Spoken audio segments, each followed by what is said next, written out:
If you do remember. If you remember, you really weren't there. And why is that? Because you do a lot of stuff that makes you forget. Like, what was your most unhealthy moment? I had to stay healthy. If I was not healthy, then they wouldn't get anywhere, you know what I mean?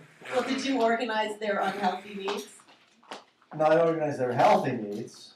You know, did? Joey liked to swim. He liked to have hotels with swimming pools in it. Really? So what time would he go swimming?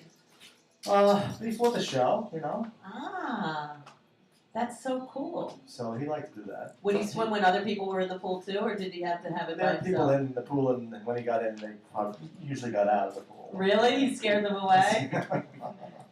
I know about the swimming thing.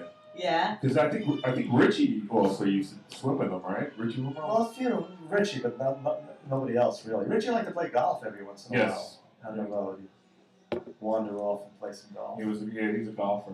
Now, was that when? Because I know Alice Cooper said he started playing golf when he stopped doing drugs because there would be so much time to waste, and he used to like waste it in other ways, and then he would have hours to kill, and that's why he started golfing. Interesting.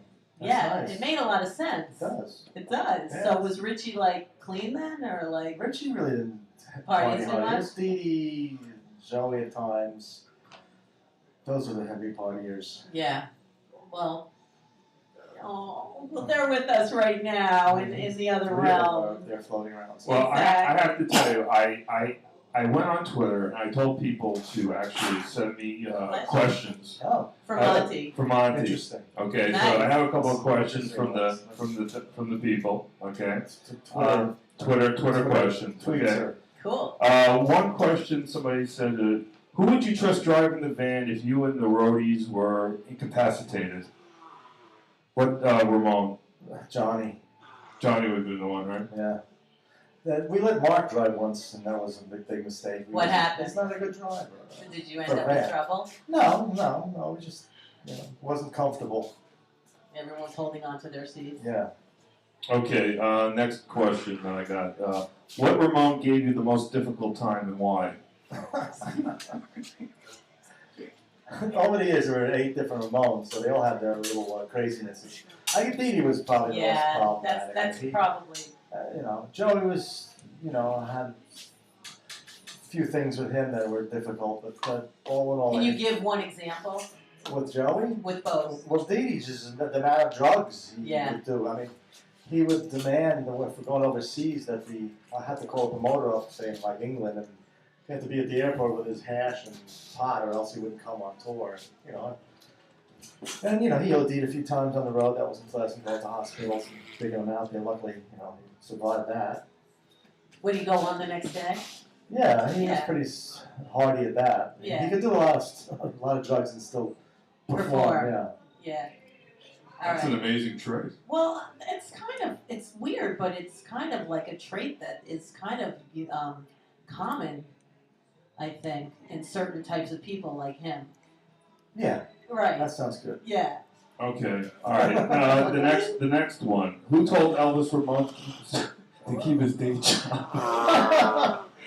Well, you gotta tell everyone who Elvis Ramone is. Well, Elvis Ramone was Clem Burke. Right. He was he became Elvis. He was the drummer. He only lasted 2 gigs. What happened was Richie quit abruptly after a show. He was unhappy. He just quit. We had a bunch of shows lined up, like the Ritz here in New York and stuff. So we needed somebody quickly. And Gary Kerfurst, who managed Blondie, and Ramones, of course, said, "Hey, anybody can play the Ramones stuff. It's easy. It's easy, Yeah.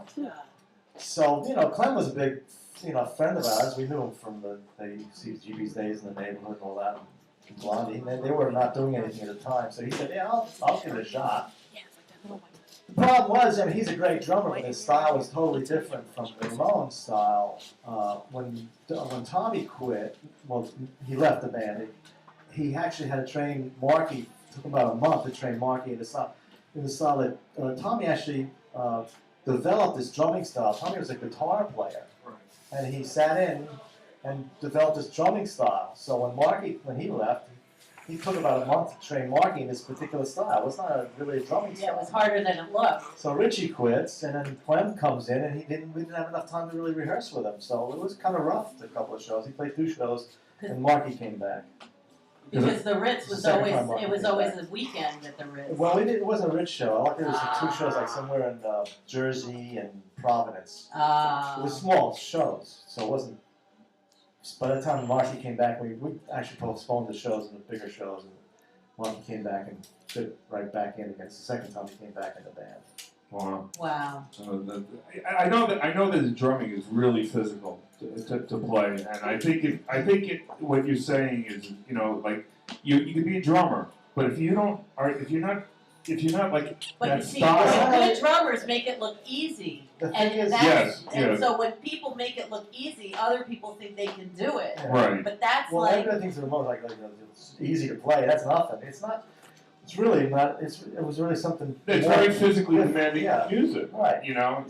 So, I mean, Tommy developed his style as a guitar player playing drums for Ramones, which is totally different than a drummer would do. do you play any instruments, Yeah, I Monty? played bass. I actually have 2 albums, 1971, 72 on Reprise Records, Warner Brothers. A Wow. country rock band called 30 Days Out. Wow. The funny thing about that is, this year, back in 71, 72, they didn't have any CDs. Right. They just released it this year on Good CD. for you, So after Monty. 40 years, I'm looking at my CD. 40 years Yay! it took me to get on So are CD. they pirating your downloads already on? No, it's just you can buy it on Amazon. Yeah, but Cool. but why buy it when you can just steal it? No. I mean, musicians don't like to hear that. I know. I'm just saying. Metallica's pissed off at you right now. Oh, Metallica. Yeah. I spoke to one of their mothers on the phone. Yeah. I worked at the Ritz. Wow. Okay. So, what did she have to say? She was nice. I don't remember. I spoke to a lot. I Why did you spoke speak to to Debbie Metallica's Gibson's What was mother. it about? Because sometimes they would actually call, and I sometimes would answer the phone. Were they playing there?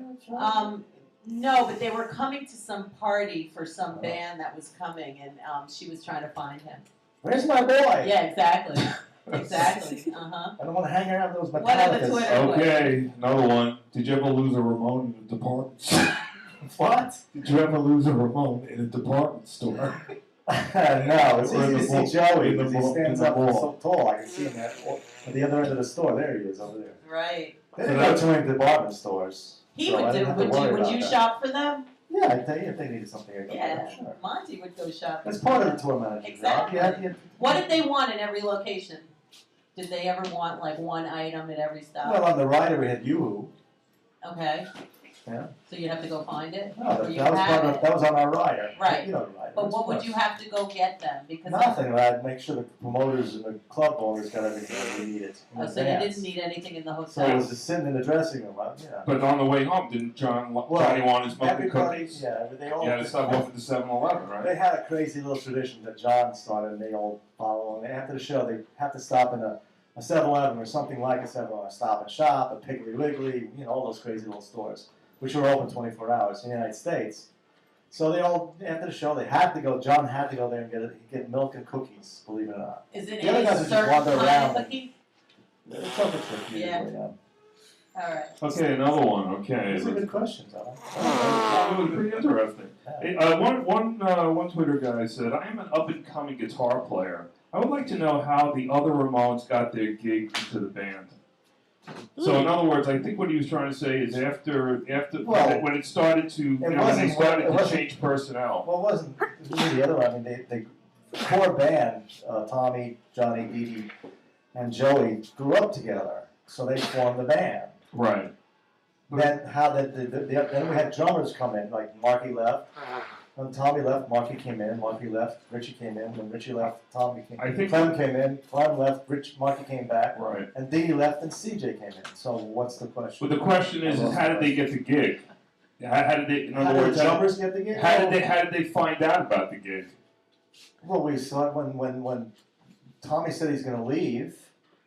They looked for drummers, and we knew Mark. How did Mark? We knew Mark from all the bands he was in from the neighborhood, and then Richie actually somebody knew about him in another group. He was working with the Shirts or something or another band around, and then he came in and filled in pretty well. And we actually auditioned the bass player when Dee Dee left. auditions, about 20 different bass players. Actually, CJ was the first one we auditioned. Really? He was the one that got the job. You know, I want to tell you the story. Let me tell you, I was on 63rd Drive, and I saw Monte. And I said to Monte, "Hey, how you doing?" You know, and he said to me, "Oh, I'm doing all right." And then he said to me, "You play, you play bass, right?" I said, "Yeah." He says, "We're looking for a bass player." You know, so I said for the Ramones. So I said, "Oh, okay." So he said, "Get the Ramones greatest hits and give me a call." You know, but when I called him, like a day later, you already had got CJ. Wow. See, you had to be fast. Yeah, it'd be sad. Like 1, 2, 3, 4. That's it. Okay. Right, exactly. All right, I got enough. That was good. Yeah, that was good. Did Joey? This one was from another one. Did Joey request alfalfa sprouts in the Scene Rock and Roll High School movie, or was it already in the script? That was in the script. It was a joke. He was supposed to be eating. The manager wanted him to eat healthy, and not the pizza that came in. So he's shoveling here. Eat the alfalfa sprouts. If you remember the. But I know movie. he did drink chamomile tea at He the end. no. He was later healthy. on. He Yeah. wanted to live healthy, I swim, know. and he was trying to eat like a lot of fish and macrobiotics. And so I know that was hard on the chamomile road tea. trying to keep Yeah. this stuff. That's the food that he wanted to have. Right. Yeah, tea, sure. Yeah. And one more I have here. If you could go back in time, okay, would you change something in your?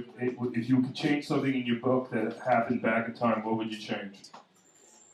In other words, like a story or some kind of situation. I think that's Well, what I it mean, meant. in my book, they're all die. You know, they die. Joey dies, Dee Dee dies, Johnny dies. So I'd like to have that reversed. Have them still alive. They'd be out there playing right now. Yeah. They'd be bigger than ever, actually. Yeah. Yeah. And then they're getting a big raise. Aww. That's true. That's You know? true. Well, now they're bigger than ever. Now when They retired, are bigger than They ever. retired in So you think it's like the 96. Van Gogh thing? Well, no, it's more like they retired in '96, and then they got into the Rock and Roll Hall of Fame. Then Joey died, and Dee Dee died, Johnny died. But after that, they started to get into movie soundtracks. All of a sudden, all these Right. kids that were watching them got into positions. They got into commercials, TV commercials, movie soundtracks. Something could never get it when they were around. And now they're so big, it's unbelievably ridiculous. They're so big now. I know. So this is the And they book, can't have to enjoy it. There's the book. On the Road with the Ramones. It's a great book. And someone wrote me that they read it and they couldn't believe you were coming on the show. They were so Oh, excited. great. Yeah. Amazon.com. Fourth edition. Amazon.com. Yeah, it's in 4 different languages. So Monty, take your Take Valentine. a Valentine. Yeah. Oh my goodness. And do you want to share a skeleton? Should we come back to that, Hold or on, let's do you have a good one to share? see. All right, we're gonna come right back for Monty's skeleton. What does it says, say? "Help! I'm stuck in a candy factory." In bed. We'll be right back. We'll be back. We'll be back with a little more Monty. All right. And On the Road with the There's Ramones. nothing on this one. It's invisible. It's from It's the a fairy. blur. It's from your fairy godmother. All right. Yeah, it's from his fairy godmother.